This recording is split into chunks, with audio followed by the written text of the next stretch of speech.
Hey friends, welcome back to my channel, or welcome if you're new. My name is Sydney. Last month in April, I read 9 books and I want to chat about them with you.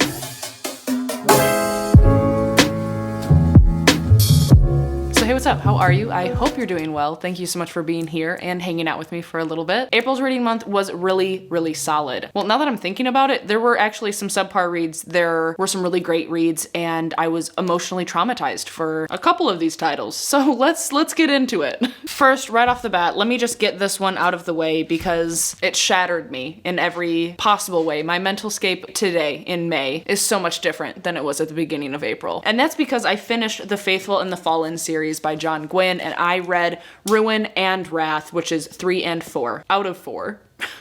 I'm so sad that it's over. I actually read half of Ruin in March, but finished it in April, and then I read the entirety of Wrath in April as well. These are chunkers, okay? My page count this month was pretty good. My mental health, though, not so great. I cannot wait to read more from John Gwynne. I know that there is another series that takes place in this same kind of realm that he has written like 100 years later after this series has taken place. And I can't wait to get into that series. I don't even know which one it is. I just know it exists and I have to do research. Maybe later, Sydney, will put the little graphic of whatever the book is here. If you did, Sydney, I'm so proud of you. Now go buy it so that we can read it. But Ruin and Wrath. I don't even know what I can say about this series at this point. This series starts with Malice, and it is a high fantasy political war story. Very heavy in the journey and politics side. So there is a lot of plot going on. This series, I can't even tell you that it's plot or character driven because it is so much of both. I fell in love with these characters by page 26 of the first book in the series, and the book hangover that I feel after finishing this series is so insanely painful for me because these characters became my family. Like, I quite literally feel so close to them, and at the same time, the story that takes place is so complicated and interesting and exciting and violent.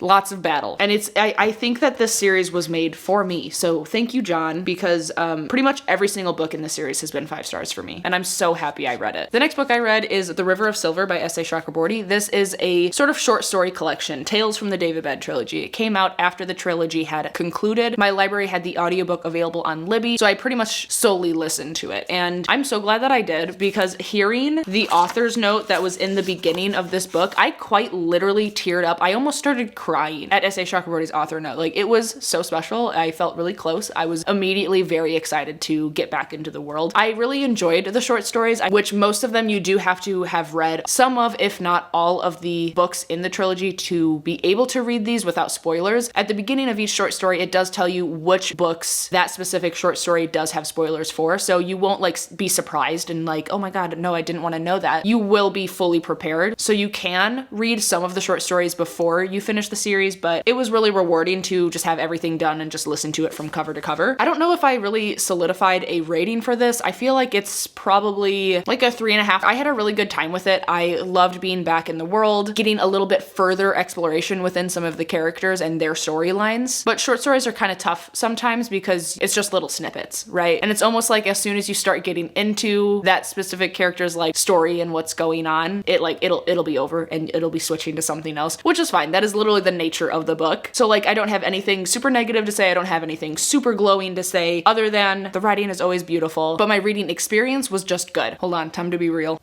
Another book that I read was Clockwork Prince by Cassandra Clare. I'm just trying to get through the Shadowhunters realm. I've never read the books through, trying to get through them all by publication order. This one in particular was on my currently reading shelf for like literally almost a year. So I felt like it was time to take it off, and it was available on audio at Libby once again. I use Libby like every day of my life. So I rented it and listened to it. These are great audiobooks for me because they don't require much of my attention to remember what's going on. And it's a very like low efforts and low stakes sort of story for me personally, and the nostalgia of like this era of YA fantasy is just, you know, it's a fun time. I like the world and the magic, but I am in the minority. I actually right now at this point in time much prefer the Mortal Instruments over the Infernal Devices. It's just a time period thing. Like, the Infernal Devices takes place like in the era of women not wearing pants and women not being able to be alone with a man because it's improper, and I know that it's the time period thing. I just don't like it.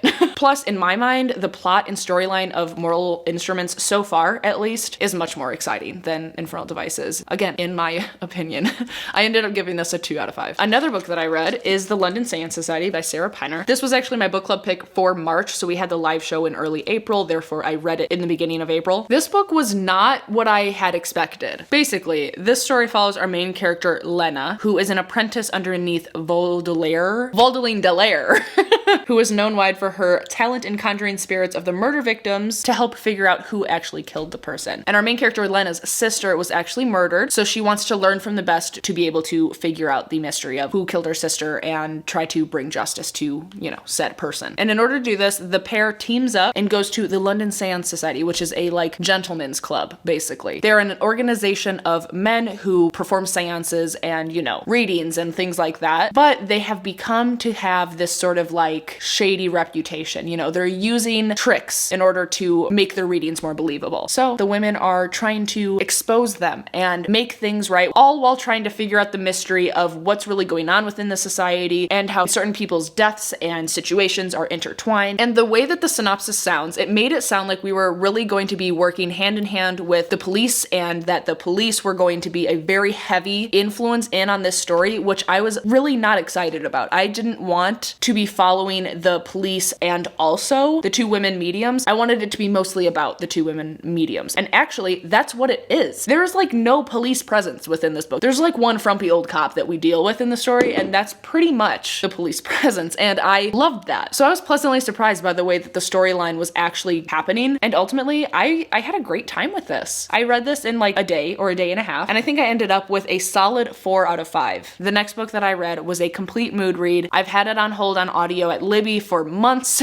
and it finally came in at the perfect time. Listened to it in a day and a half, and it was so phenomenal. It is Part of Your World by Abby Jimenez. I've been putting this book off, and I have a whole reading vlog where I divulge a little bit further into it. That vlog should be out by now. I'll link it down below, but I was skeptical. I was skeptical on this book. I really have been, and I'm so mad that I didn't read it sooner because this is a 5 out of 5. This book was so great. Like, I hear all of you. I hear you all, and Abby Jimenez is rivaling Emily Henry for me. Like I love both of them so much now. I'm gonna have to read more from Abby Jimenez in order to like make that statement a little bit more valid. Don't worry, I have more Abby Jimenez books and it will be happening. But in the meantime, this book gave me everything I could have wanted. This is a story about our two main characters who both have these like historical family lineages within their respective like towns. He lives in this small town where he is basically the mayor, but everyone wears different hats in this town. It's a small town. It is the best small town vibes ever. If you love a small town romance, read this book. Just period, read this book. But anyways, she is an ER doctor coming from a long line of doctors and surgeons who have this like family history at this one specific hospital. And ultimately their fates collide. They meet by extenuating circumstances. Like, what can I even say about this book? I love the dynamic that she's older than he is. He's like a golden retriever, and she just got out of a very toxic relationship. She grows a lot from the emotional abuse that her previous partner put her through, is still putting her through. The portion of the story that talks about the heartbreak is so raw and so real. It is so beautifully done that I literally had to pause it on my way home from work one night, and I had to just like marvel in the feelings that I was feeling, because I feel I was feeling a lot, but I feel like when an author is able to write heartbreak or write a certain feeling so vividly to where you can genuinely remember being in that situation or a similar situation yourself where you felt those exact things, it's really impressive, you know? This did that. So if you were also skeptical on this story and you love like a small town romance, or you're open to giving it a shot, I'm telling you, this was a win, a big win. Okay, 3 more books to chat about really quick. The next one was an arc for Looking Glass Sound by Catriona Ward that I was lucky enough to get. So happy that I did, because she is an auto-buy author for me. I was literally jumping out of my skin to be able to read this early. It comes out in August for the US, but I believe it's actually already out in the UK. Regardless though, this story, in typical Catriona Ward fashion, very eerie, very meta and fever dreamy. Oh my god, like I don't even know what to tell you else about it. Her books are very much ones that you can't know much about before going in so that you aren't spoiled by her plot twists. But a few basic things is we have our main character Wilder Harlow. Harlow? How did I not notice that? I've literally named the whale tattoo that I have, I literally named him Harlow. When did I get this? Maybe a year ago? How did I not notice that? And I read this whole book. What the hell? Okay, anyways, our main character is Wilder Harlow, and and his uncle had a vacation home on the coast of Maine that was sort of like inherited to his parents. They were going to sell it, but they decided to go spend a summer there to kind of like test the waters, see how it goes. Plus his parents were like not doing well. They wanted to like try to repair things, right? They end up not selling the vacation home. Wilder meets some friends and they become like a little found family friend group, and they would meet up every summer and hang out and all of these things. But in this town in the coast of Maine, there is a serial killer named the Dagger Man, and basically they uncover all the bodies that were hidden, and thus their names are always tied to that situation and kind of is a catalyst for his entire life. Then Wilder grows up and he is going to college, trying to write his own novel in like memoir style format, but that actually gets stolen and published by someone else, which becomes a best-selling novel, and Wilder gets none of the credit. It's this whole thing. There's a lot of plot twists, and it is surrounding both of those situations and how they are related, but also so much more, because the way that Catch Your Own Award writes is obviously, like I said before, very fever dreamy, very strange, very like, what is going on? Sort of like creepy crawly, like makes your skin crawl just a little bit. I loved it. I gave it a 4.5 out of 5, and I'll read anything this author puts out.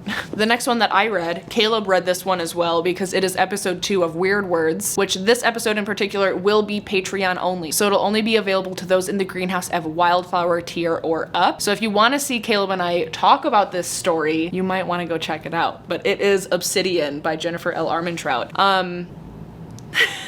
I need to know what year this was written. 2012. When was Twilight written? Twilight was 2005? So the synopsis of this book, in my own words, is Twilight, but make it aliens instead of vampires. Quite literally, that's what it is. I didn't know about this book until I pulled it out of my Greenhouse Compendium jar, which, if you don't know what that is, it is a jar that has a bunch of recommendations and my patrons' favorite books in there that I pull out every month and read one for an exclusive reading vlog. And this month it was Obsidian, but had to be with Caleb. So Caleb had to read it as well, just to try to make it make sense for you. Caleb is actually on his way home from work, and we are then filming this discussion for my bookworms. But yeah, since we're doing a full video on it, I'm not going to talk too much about it here. If I read this when I was younger, if I read this in the same era as Twilight or like shortly after, I might have liked it a lot more. But the amount of cringy and cheesy lines that are in this story were just almost too much to handle. I read this all on my Kindle, so I have a bunch of highlights that I am excited to go through with Caleb when he gets home, because how we structure those videos is we don't talk about the book at all until we're sitting down in front of the camera to try to get some of like unscripted banter. So we'll see how that goes. But yeah, this story, just obviously for who I am now as a human, I did not like it. But younger me might have liked it more, which I don't know because I don't remember who she is. I ended up giving this a 2 out of 5, which feels mean for Clockwork Prince, so maybe I'll change this to a 2.5, honestly. I feel like that seems right. Okay. And then the final book that I read in the month of April is The Weight of the Stars by Kay Ancrum. This one also was a Greenhouse Compendium pick, so I have an exclusive reading vlog coming out to you guys, you patrons, you Greenhouse wormies, for this. Ultimately, I really loved this book. Kay Ancrum's writing style is really, really interesting. I really enjoy the atmosphere and the emotion that she's able to elicit from not even saying that many things. Her writing style is very like, I don't know if shorthand is the right word, but there's not a lot of description. It's poetic, but straight to the point. Not a lot of flower and frill. You know what I'm saying? In the story, we have two main characters, Ryan and Alexandria. Before Alexandria was born, her mother signed up for a one-way space mission, gave birth to Alexandria like 3 months before she left for said space mission. And now Alexandria has grown up and she sits on the roof of her house every night until about 1 a.m. with a receiver trying to receive radio signals from her mother from space. And then our other main character is Ryan Bird, who is sort of the like leader of this motley found family group at this school that they are attending. Ryan befriends Alexandria, and when Alexandria breaks her wrist, she can no longer get on top of that roof to get the radio signals, so Ryan helps her with that, and thus they form this really strong friendship. It takes a lot of effort though, because they're both very strong personalities, not really trusting of other people from past life circumstances, and the story itself is just really great. A lot of great lessons, whether you're a young adult or adult. I had a great time with it, and again, I love Kay Ancrum's writing. There are a couple things that I would have wished for within the storytelling and the writing style, like just wanting a little bit more storytelling, just a little bit more information, because that's just who I am as a reader. I want all of the things. I want more. So I gave it a 4 out of 5. But that's it. Those are all the books that I read in the month of April. A much more substantial stack than my March wrap up, which is very nice. So down below, let me know what your favorite book of April was, or if you're unsure of what to say, go ahead and leave the shield emoji down below in the comments. And while you're down there, don't forget to subscribe and like the video. I always appreciate your support. And of course, be kind to one another and happy reading. Bye.